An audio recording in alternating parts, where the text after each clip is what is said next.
What's up, YouTube? My name is Revanarkov. This is a LEGO Star Wars review of set 40765 Kamino Training Facility. 109 pieces, 3 exclusive minifigures. It had no retail price. This was a gift with purchase, but I picked it up at a Fitz Brick for $55.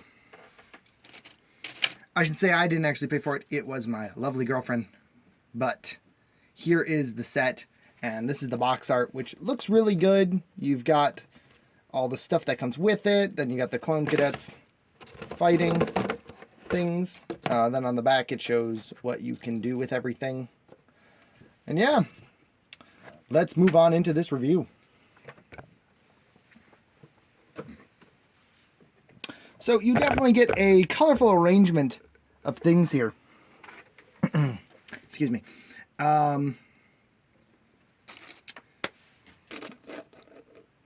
Where to start? I guess we'll start with the builds here.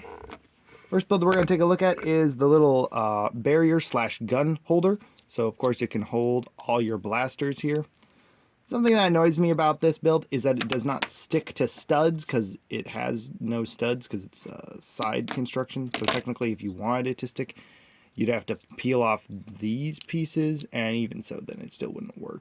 It's just the way it's built. It wouldn't really stick to anything you want to stick it to, but it does have some nice clips that can hold your clone blasters when not in use. Then up over here, before we move on to the big vehicle, we have this nice little turret. It can spin 360 degrees. As you can see, there's the little nozzles there to go pew pew pew. It's not bad, and it has studs so you can stick it where you want in your Kamino. Next, let's move on to what the majority of the piece count was for, and that is this Star Wars vehicle right here. Now, this is honestly a very deep cut for LEGO Star Wars. This is the KE-8 Enforcer Craft.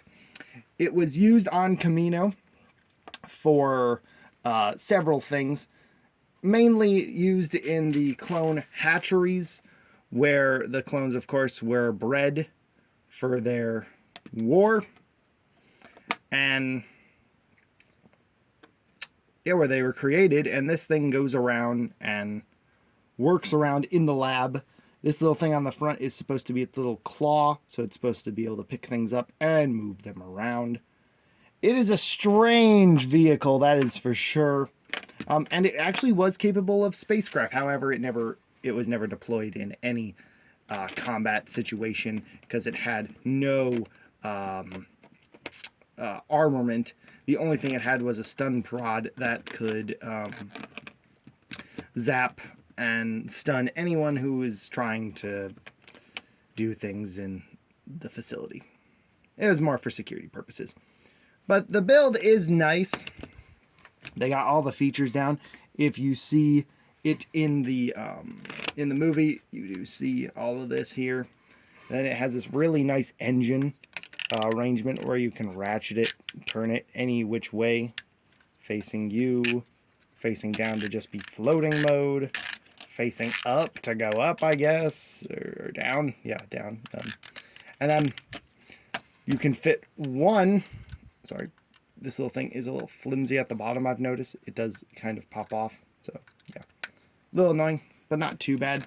One thing you can do is you can open the cockpit here. Now, according to the Star Wars database about this set, this set can actually, the ship in universe can actually hold 2 people, while the LEGO version can only hold 1, which isn't terrible. There we go. We got him in finally. No, we didn't. He fell right back out.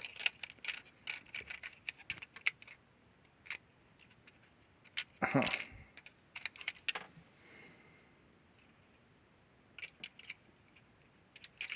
Oh, that's right. I'm sorry. You stand them up because they cannot sit down. You stand your operator up in the vehicle. Oh, man. Right there. All right. Then you close it up. and you're ready to go, and you can't even see him, and he's just gonna what a strange vehicle for Lego to make, but hey, it's not bad. Now let's move on to the minifigure. All right, here is the figure. Now we're only going to take a look at one because they are all identical in every single way. So yeah, not much variety there. Now, of course, you see this outfit in Attack of the Clones and in Star Wars: The Clone Wars. It still looks very good, and I love the arm printing with the Kamino patch, and then the other one on the other side, and on the back, just some simple printing, and he's got dual molded legs, which is nice. And of course, he has no other face, but this does come with a variety of weapons for your troops to use, such as the longer rifle, the short rifle, the longest of the rifles, or the DC-15 is what it's trying to be, and the shortest gun of them all, the pistol. So yeah, that's going to do it for your figures. Let us move on to the extra pieces and the final verdict.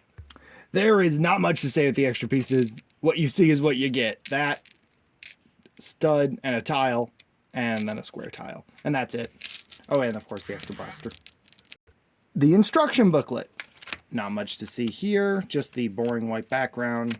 And of course on the bottom you have your little progress bar. Not being a person, interestingly enough, it is literally just a dot, or actually a stud. So kind of a bummer that it wasn't the little walking guy going back and forth. Yeah, nothing else really to say about that. But yeah, that is the set. There's not much to see here. Now I believe the threshold for this set was $100 or more you had to spend on Lego from May 4th until the end of the promo. So it was kind of hard to honestly get your hands on this promo. So it's kind of hard to rate it as a normal Lego Star Wars set because it is not. It is special and it's not easy to get your hands on at the time. And it took me a while to actually find a copy. I was checking Bricks and Minifigures, checking online. There was always options, but I just didn't want to go with any of those ones. So I saw this one, and luckily my girlfriend got it for me. So we do have it. I think one thing that is missing, and I think most people would agree with me, is a fourth clone cadet. I feel like one more would have done great. Maybe even a more special figure. How about another Kaminoan, like a more science-y Kaminoan that could operate the pod up there? Because the clone cadets don't operate those. It's operated by Kaminoans. But anyway, yeah, this is a neat battle pack. Yeah, the Kaminoan battle pack, or clone cadet battle pack. It would be good as a battle pack, honestly, if they made it as one. It's very similar to one. So, yeah. And I don't think we would have ever seen the KE-8 Enforcer droid. Couldn't craft over here. Enforcer craft. Anyway, I forgot to tell you the brick economy prices. So new, you're looking at $34.89. That's the value of it. Used, you're looking at $28. However, mine was $55. So do with that as you will, of course. And then the figures there. Each clone cadet costs $13.29 according to Brick Economy. So, pricey figures there. But definitely cool to have to the collection. And makes me want to build a Kamino. Well, makes me want to have a whole Kamino facility as a set. But anyway, guys, that's going to do it for me. I will see you in the next one. Until then, Revenant off, signing out. Bye-bye, guys.